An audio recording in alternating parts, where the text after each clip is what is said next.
સર્વેને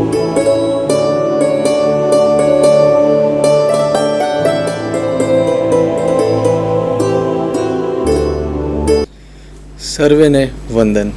children's યુનિવર્સિટીના તપોવન વિભાગ વતી હું ડૉક્ટર સુનિલ જાદવ આપ સર્વે શ્રોતા મિત્રોનું હાર્દિક સ્વાગત કરું છું.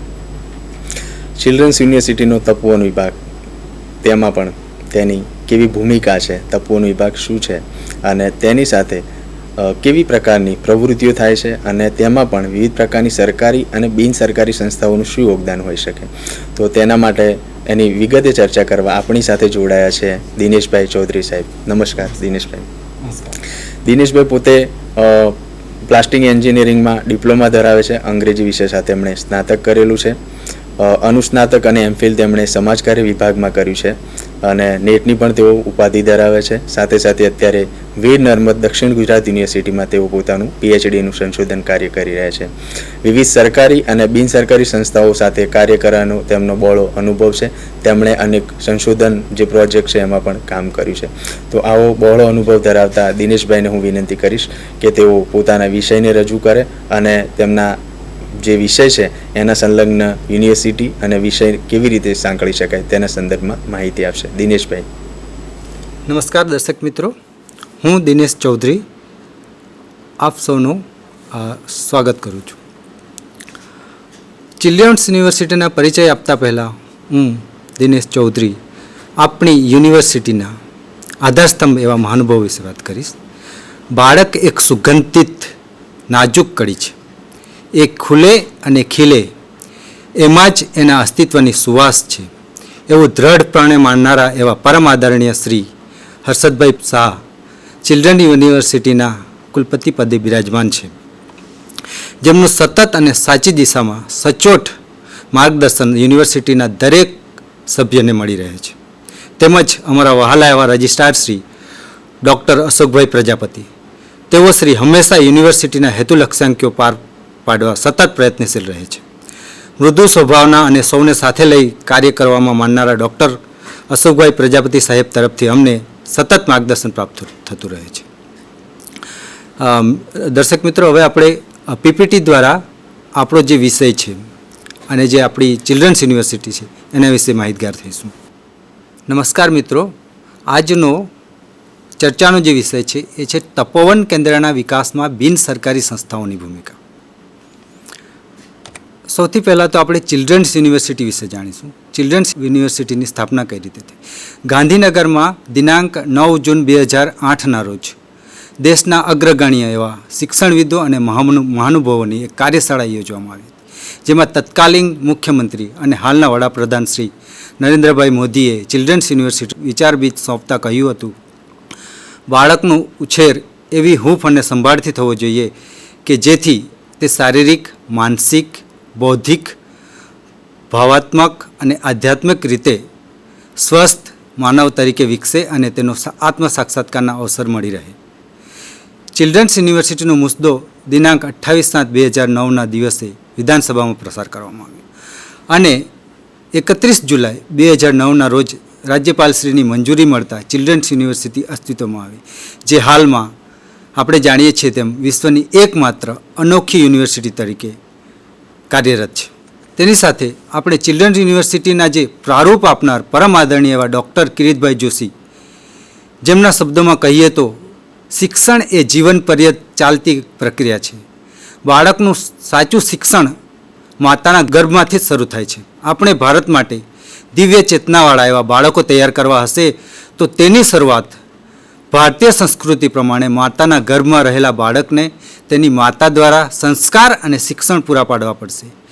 આ એક માતા અને બાળકના શિક્ષણની બેવડી પ્રક્રિયા છે, જે બંનેને એક બીજા સાથે સાંકળી અને બંનેને શિક્ષણ પૂરું પાડે છે, પરંતુ સાથે સાથે પૂરા સમાજને પણ શિક્ષણ પ્રક્રિયા મળે છે.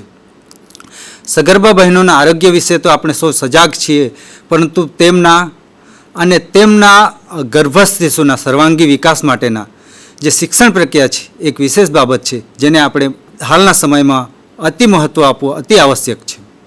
ચિલ્ડ્રન્સ યુનિવર્સિટીએ ગર્ભસ્થ શિશુના સર્વાંગી વિકાસ માટેના શિક્ષણ પ્રોજેક્ટનો હાથ ધર્યો તે અભિનંદનને પાત્ર છે.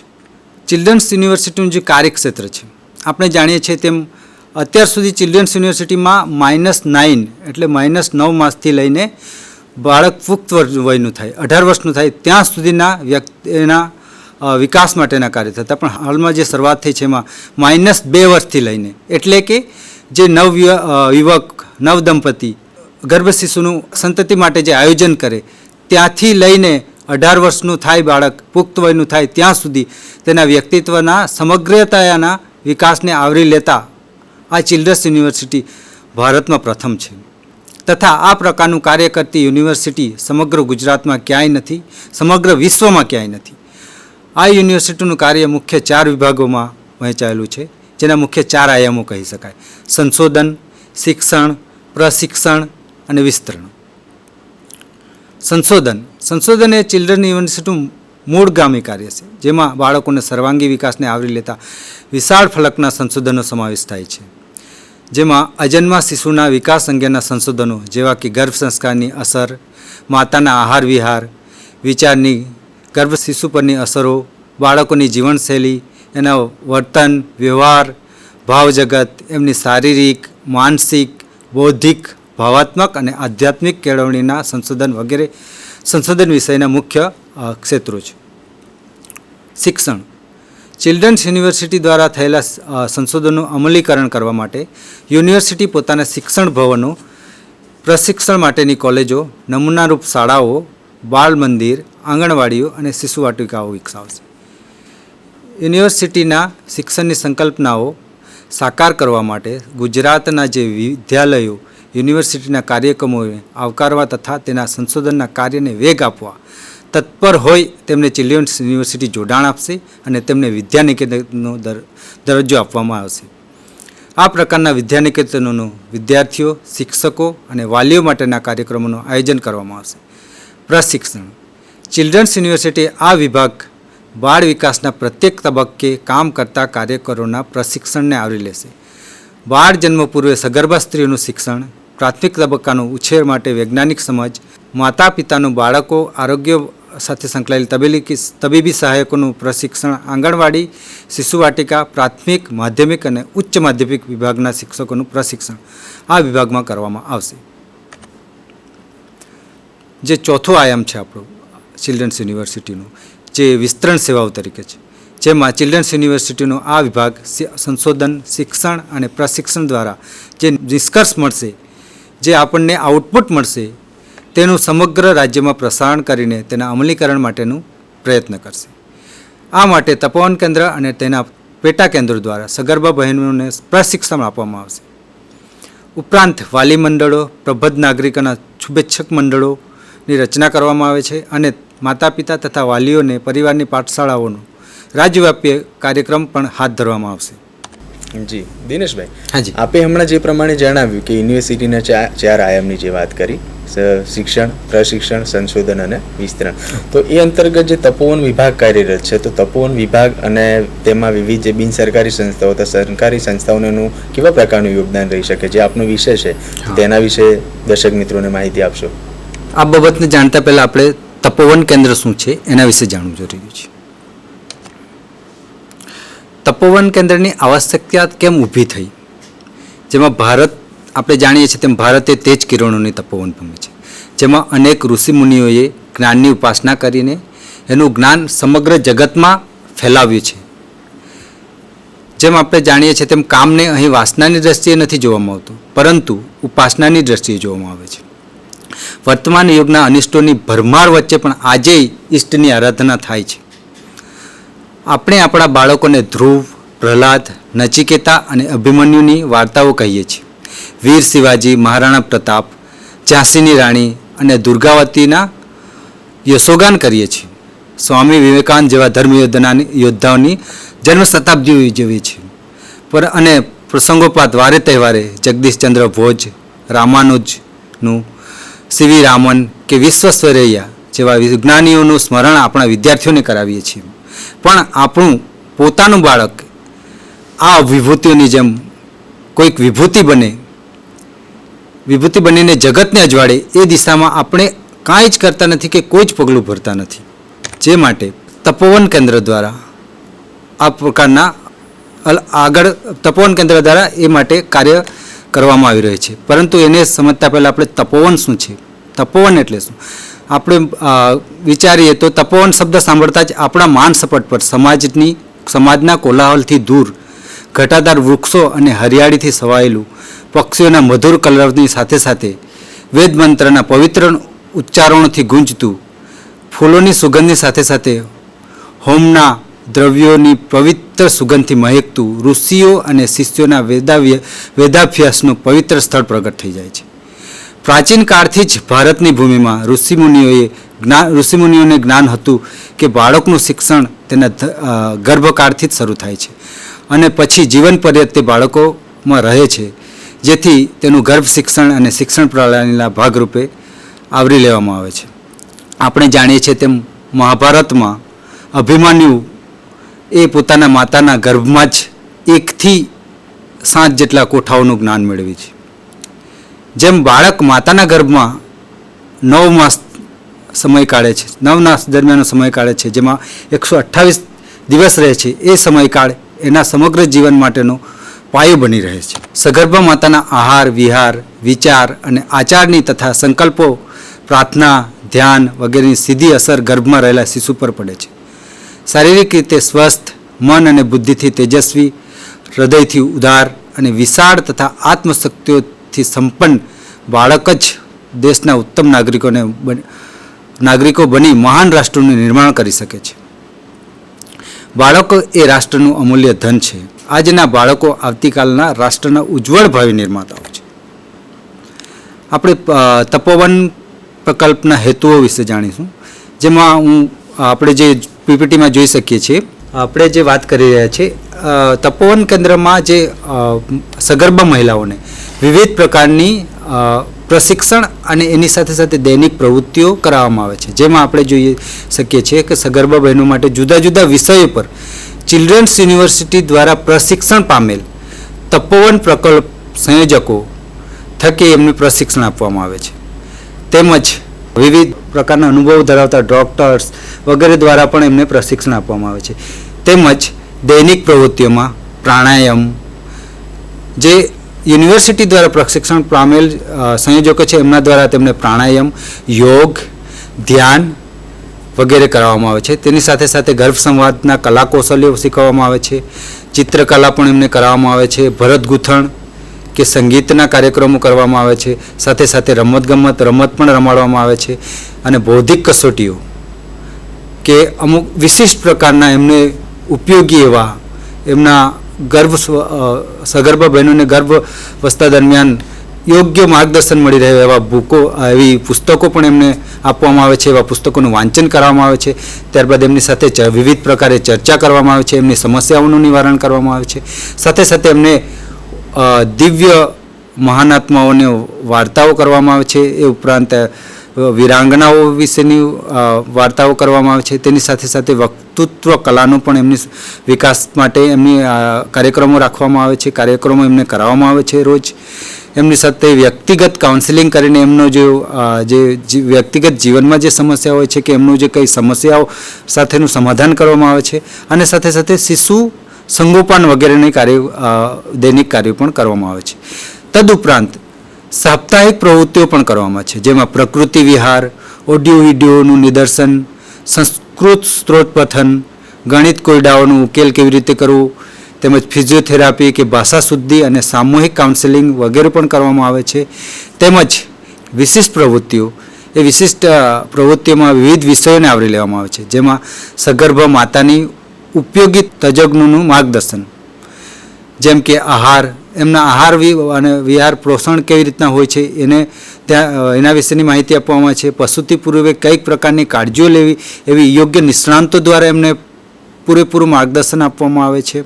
અને એ લોકોને હાલમાં પણ આટલા કોરોના કાળ જેવી કપરી પરિસ્થિતિમાં પણ એમની સાથે તપોવન કેન્દ્રના જે પ્રશિક્ષણ માટે જે સંયોજક બહેનો છે જોડાયેલા રહે છે. હાલમાં ઓફલાઈન શિક્ષણ શક્ય નથી, તેમ છતાં ઓનલાઈન શિક્ષણ પણ એમને આપવામાં આવે છે. આપણે જોઈશું કે તપોવન કેન્દ્રનું જે કાર્યક્ષેત્ર એ ઘણું વિશાળ છે. એ કાર્યક્ષેત્ર શું છે, કાર્યક્ષેત્ર ક્યાં સુધી ફેલાયેલું છે, તપોવન કેન્દ્રના કાર્યક્ષેત્રમાં જોઈએ તો સગર્ભા માતાઓનો સમાવેશ થાય છે તથા નવજાત બાળકના વિકાસને લગતા તમામ પાસાઓ પરના સંશોધનોને આવરી લેવામાં આવે છે. ડૉક્ટર સાથેના સેમિનારોનું આયોજન કરવામાં આવે છે. સગર્ભા માતાઓનું કાઉન્સેલિંગ નિરંતર પ્રશિક્ષણ અને મૂલ્યાંકન આધારિત હોય છે. ગુજરાતમાં ચાલી રહેલા બધા તપોવન કેન્દ્રનું યોગ્ય સંકલન, બધા તપોવન સંશોધન કેન્દ્રનું પ્રવૃત્તિઓનું દસ્તાવેજીકરણ એક સૌથી મહત્ત્વની બાબત છે.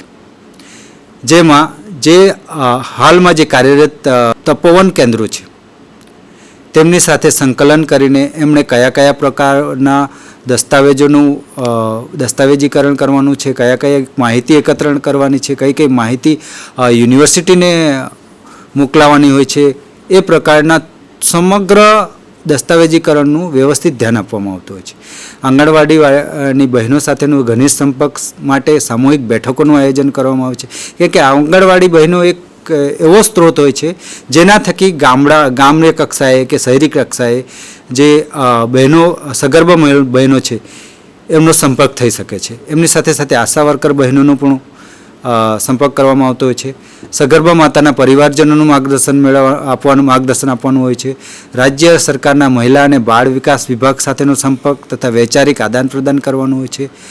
દૂરના વિસ્તારો અને અંતરિયાળ ગામડાઓમાં સપ્તાહમાં એક સગર્ભા બહેનોનું પ્રશિક્ષણ માટેનું આયોજન કરવાનું વગેરેના આ કાર્યક્રમો તપોવન કેન્દ્રના કાર્યક્ષેત્રમાં આવરી લેવામાં આવેલા છે. હાલમાં તપોવન પ્રકલ્પની સ્થિતિ અને ભવિષ્યનું એમનું જે આયોજન છે એના વિશે આપણે જાણીશું. ગુજરાતના વિવિધ જિલ્લાઓમાં વર્તમાન સમયમાં 32 જેટલા કેન્દ્રોનું જોડાણ થયેલ છે અને જેમાંથી હાલમાં 20 જેટલા કાર્યરત છે. પરંતુ કોરોના મહામારીના આ કપરી પરિસ્થિતિમાં હાલમાં પણ 17 જેટલા કેન્દ્રો કાર્યરત છે અને આપણા ગાંધીનગર ખાતે ચિલ્ડ્રન્સ યુનિવર્સિટીમાં કાર્યરત એવા તપોવન કેન્દ્ર દ્વારા ઓનલાઈન શિક્ષણનું કાર્ય પણ હાલમાં કાર્યરત છે. લગભગ આ તપોવન કેન્દ્ર દ્વારા અત્યાર સુધીમાં 27,000 જેટલી સગર્ભા માતાઓએ પ્રશિક્ષણ મેળવી સ્વસ્થ, આનંદી અને તેજસ્વી બાળકોને જન્મ આપી ચૂક્યા છે. ગ્રામ્ય સ્તરે ગર્ભ શિક્ષણનો વ્યાપક ફેલાવો અને તપોવન કેન્દ્ર દ્વારા તથા તપોવન વિસ્તરણની સેવાઓ ભવિષ્યનું આયોજન છે. ગર્ભ શિક્ષણ અને ગર્ભ સંસ્કાર અંગે સમજ આપતી નાની પુસ્તિકાઓ સરળ ભાષામાં પ્રકાશિત કરવી તેમજ તપોવન કેન્દ્રમાં સેવા આપનાર વ્યક્તિને માર્ગદર્શન આપવા માટે સર્ટિફિકેટ કોર્સ શરૂ કરવા. તેની સાથે સાથે ચિલ્ડ્રન્સ યુનિવર્સિટીના ગર્ભ શિક્ષણ અને ગર્ભ સંસ્કાર અંગેના કાર્યક્રમોને બહુજન સમાજ સુધી પહોંચવા માટે ઓનલાઈન કાર્યક્રમો શરૂ કરવા. ગર્ભ શિક્ષણની જાગૃતિ માટે હાયર સેકન્ડરી અને કોલેજ કક્ષાની વિદ્યાર્થીઓને માટે પરિસંવાદ અને ગોષ્ઠીના કાર્યક્રમો યોજવા.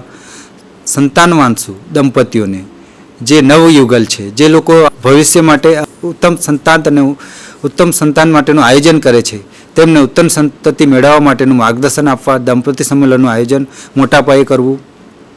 આશા વર્કર બહેનો અને તથા આંગણવાડી કાર્યકર સાથે મળી તપોવનના વધુમાં વધુ પ્રચાર થાય તે અંગેના કાર્યક્રમો ઘડવા. આ ઉપરાંત ચિલ્ડ્રન્સ યુનિવર્સિટીના તપોવન કેન્દ્ર દ્વારા દરરોજ બપોરના સમયે ઓનલાઈન શિક્ષણ પૂરું પાડવામાં આવે છે. જેમાં દરેક બહેનો જે સગર્ભા બહેનો છે એ ઓનલાઈન એડમિશન મેળવી અને તપોવન કેન્દ્ર સાથે જોડાતા હોય છે. જી દિનેશભાઈ, હાજી, બહુ સરસ આપે સંકલ્પના રજૂ કરી. હવે હું આપને એક વિનંતી કરીશ કે આપ શ્રોતા મિત્રોને એ સમજાવો કે જે આપે જે વિષય આપનો છે કે વિવિધ એનજીઓની ભૂમિકા શું અથવા તો તપોવન જે છે કેન્દ્રના વિકાસ માટે વિવિધ એનજીઓ કેવો પ્રદાન કરી શકે, તો એ આપનો વિષય રજૂ કરશો. ઓકે, શરૂઆતમાં તો આપણે સૌથી પહેલાં તો આપણે બિન સરકારી સંસ્થાઓ કે સ્વૈચ્છિક સંસ્થાઓ શું છે એનો ખ્યાલ આપણે મેળવવો પડશે અને એ કયા પ્રકારની હોય છે.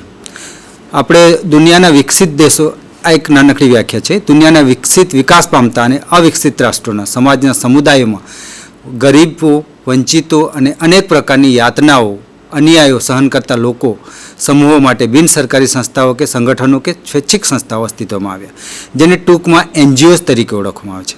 આ એનજીઓઝ, આ બિન સરકારી સંસ્થાઓનો ઉદ્ભવ પાછળ પશ્ચિમની લોકશાહીનો ખ્યાલ અને સામાજિક શાસ્ત્રોનો સમાજશાસ્ત્રને લગતું જ્ઞાન પણ એટલે જ અંશે જવાબદાર છે.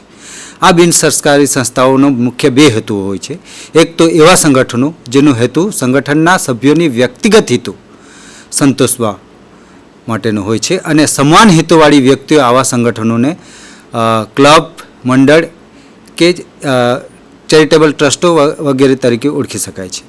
અને બીજો હેતુ છે એમાં સંગઠનોને જે વ્યક્તિઓ સ્વૈચ્છિક રીતે સમાજના વંચિત જૂથોની સમસ્યાઓ હલ કરવા માટે રચે છે આવા સંગઠનોને બિનસરકારી સંસ્થાઓ કે સ્વૈચ્છિક સંસ્થાઓ કે ચેરિટેબલ ટ્રસ્ટ વગેરે તરીકે પણ ઓળખી શકાય છે અને એને ટૂંકમાં NGOs તરીકે ઓળખવામાં આવે છે.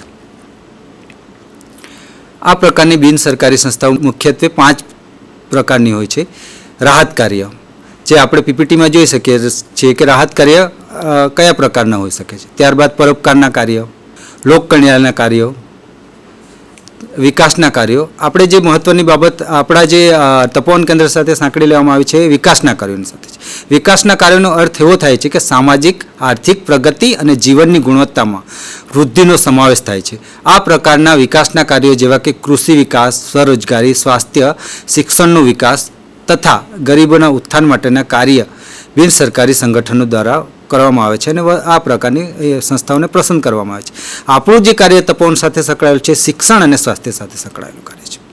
ત્યારબાદ અન્ય જે પાંચમા પ્રકારની બિનસરકારી સંસ્થા તેનો સમાવેશ સામાજિક કાર્ય તરીકે થાય છે. બિનસરકારી સંસ્થાઓને UN દ્વારા, યુનાઇટેડ નેશન્સના માટે બધા જ પ્રકારની ખાનગી સંસ્થાઓને, પ્રાઇવેટ ઓર્ગેનાઇઝેશનોને સરકારી અંકુશથી સ્વતંત્ર છે તે બધી સંસ્થાઓને બિનસરકારી સંસ્થાઓ કે સંગઠનો કે સ્વૈચ્છિક સંસ્થાઓ કે NGOs તરીકે ઓળખી શકાય છે.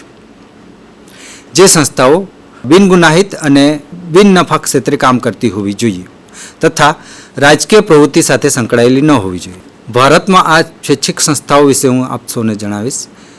ભારતમાં આ પ્રકારની સ્વૈચ્છિક સંસ્થાઓ પ્રાચીન કાળથી છે અને હાલમાં મધ્યયુગના શરૂઆતથી સાંસ્કૃતિક પ્રોત્સાહન અને જાગૃતિ, શિક્ષણ, આરોગ્ય અને કુદરતી આપત્તિમાં રાહત માટે આવી બિનસરકારી સંસ્થાઓ નફો ન મેળવવાના હેતુથી સક્રિય છે. આપણે જો ભૂતકાળના એમાં જોઈએ તો આપણે ત્યાં સૌ પ્રથમ પ્રાર્થના સમાજ 1864, સત્યશોધક સમાજ 1873 એ પ્રકારની અનેક જે આપણે PPTમાં જોઈ શકીએ છીએ એ પ્રકારની સંસ્થાઓનો પ્રારંભ થયો અને આ પ્રકારની સંસ્થાઓનું રજિસ્ટ્રેશન એ સોસાયટી રજિસ્ટ્રેશન એક્ટ 1960 પ્રમાણે કરેલું હોય છે. પરંતુ સરકારી આંકડા પ્રમાણે જોઈએ તો 2009ના પ્રાપ્ત આંકડાઓ પ્રમાણે ભારતમાં 3.3 મિલિયન જેટલી સક્રિય બિનસરકારી સંસ્થાઓ નોંધાયેલી છે. જે પૈકી વર્ષ 2013માં આંકડાઓમાં વધારો થયો અને પ્રત્યેક 400 વ્યક્તિ દીઠ ભારતમાં એક સંસ્થા હાલમાં જોવા મળે છે. તેની સાથે સાથે આપણે જોઈએ તો ગુજરાતમાં ચેરિટી કમિશનરમાં નોંધાયેલ આંકડા પ્રમાણે સોસાયટી રજિસ્ટ્રેશન એક્ટ પ્રમાણે 2,13,772 જેટલી બિનસરકારી સંસ્થાઓ ચેરિટેબલ ટ્રસ્ટમાં નોંધાયેલી છે. પરંતુ હાલમાં નવા માપદંડ પ્રમાણે, નીતિ આયોગ પ્રમાણે 2015 સુધીમાં માત્ર 1,919 જેટલી જ સંસ્થાઓને કાર્યરત જોવા મળે છે. તપોવન અને બિનસરકારી સંસ્થાઓ વચ્ચે જે ચિલ્ડ્રન્સ યુનિવર્સિટીની ભૂમિકા છે એ જોઈએ તો ચિલ્ડ્રન્સ યુનિવર્સિટીના તપોવન પ્રકલ્પની કામગીરીનું વાર્ષિક કેલેન્ડર બનાવવાનું હોય છે. એમની જે પણ આગળનો કાર્યક્રમ હોય છે એના પહેલાંથી આયોજન કરવાનું હોય છે. કેલેન્ડર એ શિક્ષણ વર્ષ મુજબ જૂનથી મે સુધીનું બનાવવાનું હોય છે. પ્રકલ્પ સંયોજક બહેનો માટે પ્રશિક્ષણનું આયોજન એમાં હોય છે. એ વર્ષમાં 3 થી 4 વાર કરવાનું હોય છે. દરેક તપોવન કેન્દ્રમાં વિવિધ પ્રકારના સંમેલનનું આયોજન કરવાનું હોય છે. ઉત્તમ સંપત્તિ મેળવવા ઈચ્છતા દંપતીનું સંમેલન, પરિવાર સંમેલન વગેરે. વર્ષ દરમિયાન દરેક તપોવન કેન્દ્રમાં વાર્ષિક સંમેલનનું આયોજન કરવું, જેમાં શુભેચ્છક મંડળના સભ્યો, સગર્ભા બહેનો, દંપતીઓ તથા સમાજના અગ્રણીઓ અને બિનસરકારી સંસ્થા કે સ્વૈચ્છિક સંસ્થાના કાર્યકર્તાઓ અને આસપાસના ગામના આંગણવાડી કાર્યકર અને આશા વર્કર બહેનોનો સમાવેશ કરી શકાય. તદુપરાંત ચિલ્ડ્રન્સ યુનિવર્સિટીના માર્ગદર્શિકાને પ્રમાણે લઈ દરેક કાર્યને યોગ્ય કરવા માટે સતત પ્રેરણા અને માર્ગદર્શન પણ ચિલ્ડ્રન્સ યુનિવર્સિટીના પરિવારના કુલપતિશ્રી તથા કાર્યકર્તાઓ તરફથી આપવામાં આવતી હોય છે. બિનસરકારી સંસ્થાઓની ભૂમિકા કઈ પ્રકારની હોય છે?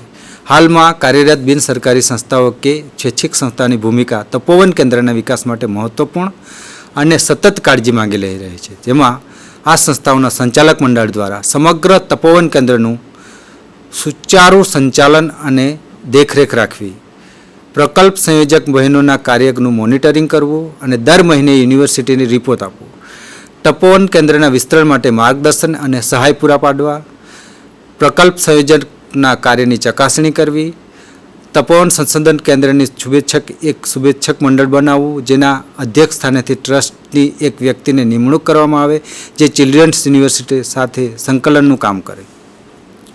પ્રકલ્પ સંયોજકની કામગીરી અને તપોવન કેન્દ્રના વિકાસ માટે ચિલ્ડ્રન્સ યુનિવર્સિટી સાથે સતત સંપર્કમાં રહેવું, તપોવન કેન્દ્રના અવારનવાર જઈને સરગર્ભા બહેનો સાથે વાતચીત કરવી, માર્ગદર્શન આપવું, તેની સાથે સાથે ગર્ભસ્થ શિશુને સર્વાંગી વિકાસને અનુરૂપ નિષ્ણાંતો, તજજ્ઞો વગેરેના વાર્તાલાપ માટે પ્રત્યક્ષ કે પરોક્ષ રીતે પ્રબંધ કરવો, તપોવન સંશોધક કેન્દ્રમાં કોઈ સંવેદનશીલ ઘટના કે બાબત ધ્યાનમાં આવે તો તરત જ યુનિવર્સિટીને જાણ કરવી.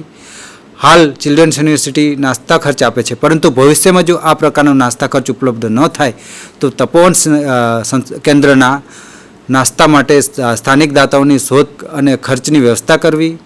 પ્રકલ્પ સંયોજક બહેનોએ ટ્રસ્ટ તરફથી કોમ્પ્યુટર, ઇન્ટરનેટ સાથેના સુવિધાઓ આપવાની રહેશે. તપોવન કેન્દ્રના સંચાલન માટે યુનિવર્સિટી દ્વારા મળેલી નાણાકીય સહાય બાબતે જો કોઈ અનિયમિતતા કે